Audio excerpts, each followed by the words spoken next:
Hey everybody, my name is Josh Sisley and I'm a local realtor here in the Raleigh-Durham area. Today, I'm going to talk about the 5 must-dos when preparing to buy a home.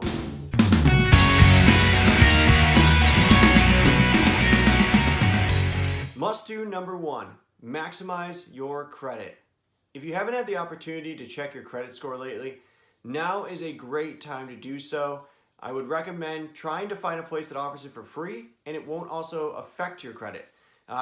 Places for that is your credit card companies. A lot of times they throw this in as an added bonus for your credit card. If that's not an option, there also is creditkarma.com. I know I personally use Credit Karma and it is fantastic. It is free to sign up and it's also free to get updates once you're signed up. So if someone hits your credit score, it's going to show up and it's going to notify you via email. So it's a great opportunity just to keep up to date with your credit score from here on out. And then once you have that credit score, make sure you know what it is, because in a future video, I'm actually going to dive into ways to maximize your credit score. And if it's low right now, we can boost that up. And if it's already high, then we're going to figure out ways to make sure we keep it that way before you go ahead and buy a home. So just keep a lookout for that video. Must do number 2, lower your debt to income ratio.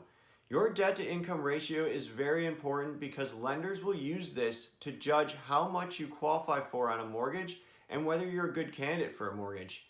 And so it's very important that you keep this low. In specific, you're going to want to keep this below 36%. So that means your debt should not account for 36% of your total income. And things that will affect that are your car loans, your student loans if you're younger, and also other credit card debt. So if you have any of that right now, you may want to look into trying to get rid of some of it, maybe paying off some of those credit cards or paying a little extra towards your student loans just to get that payment and get that amount down just a little bit more for the future. So go ahead, check that out, and try to lower that as much as possible. Must do number 3, budget and save. Buying a home is going to require a significant amount of money up front. You're going to have to pay for a down payment as well as closing costs, and that can get pricey at times. So it's best that you have some money saved up to put towards your down payment and towards those closing costs. If you don't have that money saved up right now, then you may want to look into some ways of budgeting and kind of cutting back on some of your expenses. Maybe you don't need to take a vacation every weekend, or maybe you're eating out twice a week and now you really need to cut that down to maybe just once a month eating out, at least for the next few months, that you can save up some extra money to put towards that down payment and towards the closing costs. And I just encourage you guys to try to cut back as much as possible, and that way you've got as much money to put towards a house, and it will be very helpful when it comes to putting in an offer and when it comes to closing on that house. Must do number 4, find an agent. Whether you are buying a home 200 miles away or 2, it's important that you find someone who is familiar with the local market.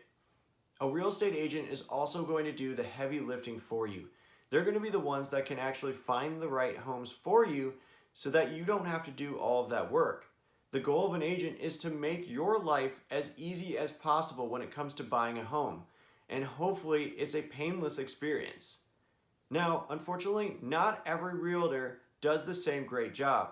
So I really encourage you guys to do research before hiring an agent and make sure it's someone that you can trust, because this is a big expense and it's going to be probably your biggest purchase of your life, and it's always important that you have someone that you can trust and someone that's on your side. So I encourage you guys, when you look for an agent, make sure it is someone that you can trust and someone that knows the local market.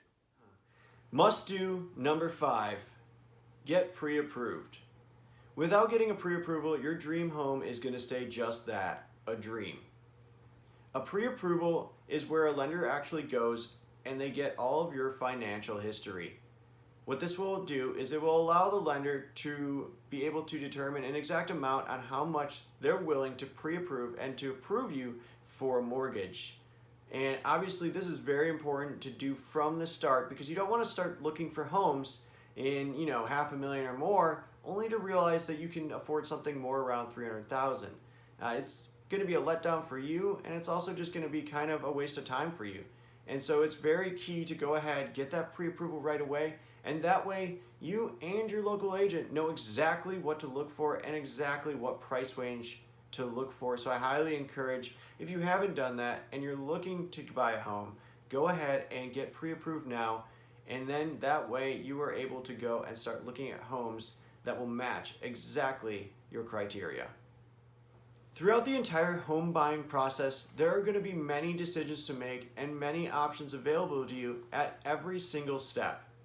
That is why it is so important to hire a local agent who knows the market and can guide you through the process of buying a home. In the following videos, I'm going to go over each one of these must-dos that I just mentioned in a lot more detail.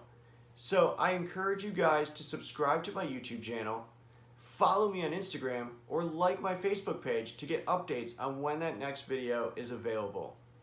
I also encourage you to comment below or reach out to me with any questions that you may have.